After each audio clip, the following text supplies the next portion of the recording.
अस्सलाम वालेकुम फ्रेंड्स, कैसे हैं आप सब। अल्लाह ताला से दुआ है कि आप सब खैरियत से हो। चैनल पर जो लोग नए हैं तो प्लीज़ सब्सक्राइब जरूर कर लीजिएगा और मेरे सब्सक्राइबर्स का हमेशा की तरह बहुत बहुत शुक्रिया।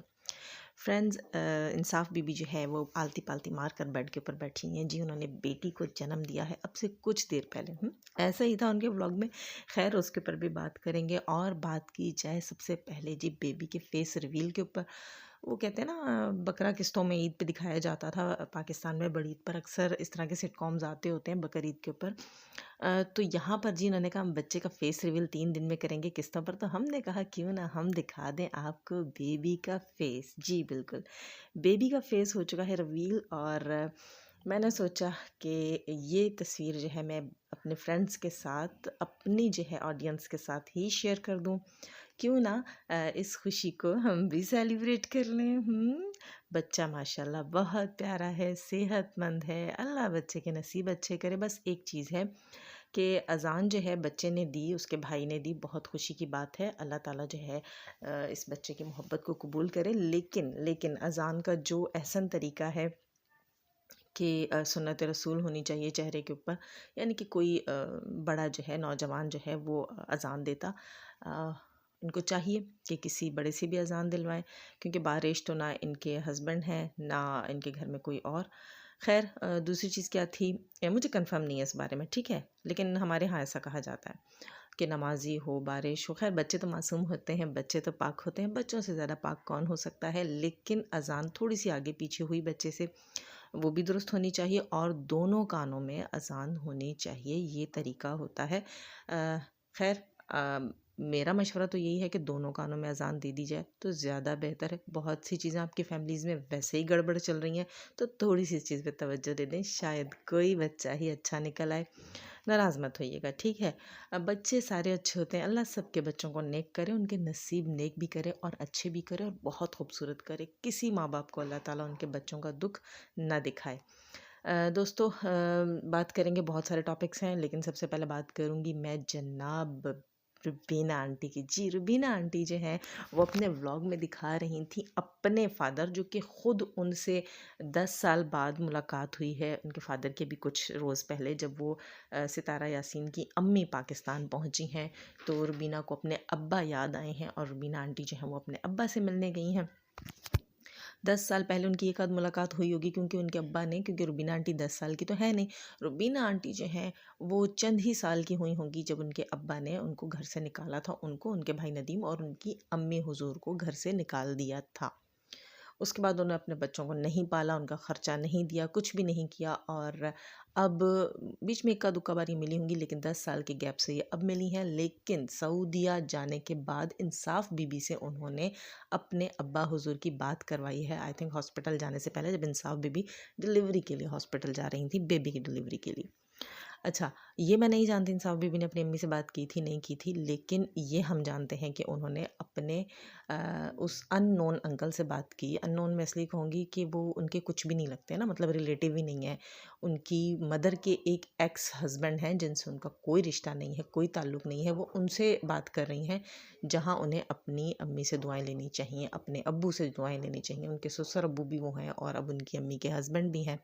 उस लिहाज से जो है वो, वैसे भी उनके बच्चों के दादा भी हैं, उनके शौहर के अब्बू भी हैं, उनका ससुर का रिश्ता भी है। तो दुआएं उनसे लेनी चाहिए थी, अपनी मदर से लेनी चाहिए थी। लेकिन नहीं जनाब, यहाँ तो आवे का आवा ही बिगड़ा हुआ है। सितारा यासीन और उसके सपोर्टर्स को तो सही से बहुत कुछ सुनाया जाता है, लेकिन अपने गिरेबानों में नहीं झांका जाता।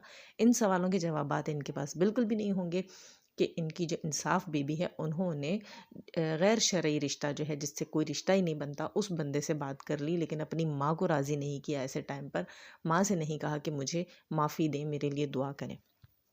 खैर, रुबीना ने बता दिया था कि अम्मा भी दुआ कर रही हैं। ये बात मैं अपने पिछले व्लॉग में बता चुकी हूँ और आगे भी चलकर इससे मुतालिक बात होगी। उसके अलावा एक बात ये बतानी थी मुझे आपको, बल्कि कहनी थी आपसे, कि देखिए, आपने नोटिस किया होगा कि ये बंदी आलती पालती मारकर बैठी है। उसके ऊपर भी हम बात करेंगे। इसने गाउन भी हॉस्पिटल का नहीं पहन रखा। एक इसको गाउन ला कर दिया था जो ओटी में जाने से पहले इसको दिया गया। वो अगर सी सेक्शन हो तो इतनी जल्दी बंदा होश में ही नहीं आता। दूसरी बात ये भी थी कि ब्लड, हाँ जी, ब्लड डेफिशिएंसी बताई इस बंदी ने और कहा कि ब्लड डेफिशिएंसी बहुत ज़्यादा हो रही है। तो एक चीज़ मैं बता दूँ, ये अचानक से कोई हॉस्पिटल नहीं जाता और उसी दिन सारे जो हैं वो टेस्ट नहीं होते, ब्लड पीसीआर वगैरह। तो वो तो पहले से होते हैं, कुछ दिन पहले तो होते हैं। अभी पाकिस्तान जो है वो एक छोटा सा मुल्क है जहाँ का ये इतनी बुराइयां करते हैं, इतनी बदनामियां करते हैं।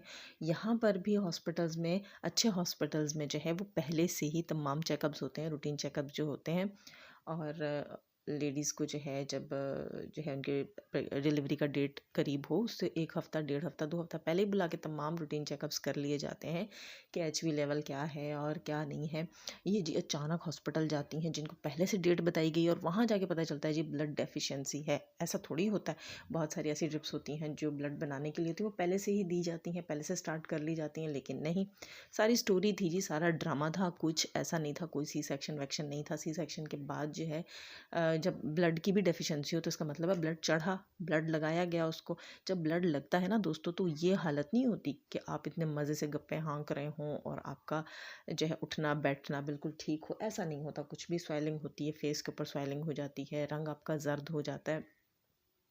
और वैसे भी कैनुला लगे तो एक आम इंसान जो है उसका हाथ फूल सा जाता है, मतलब स्वेलिंग सी फील होती है उसके हाथों पर, चेहरे पर। ये बंदी गई हैं, बातें करते करते करते बेबी लेकर आ गई हैं और बिठाकर दिखा रही हैं, बाकायदा ऐसे ये बैठी हुई हैं जैसे किसी का बेबी गोद में उठाया हुआ है।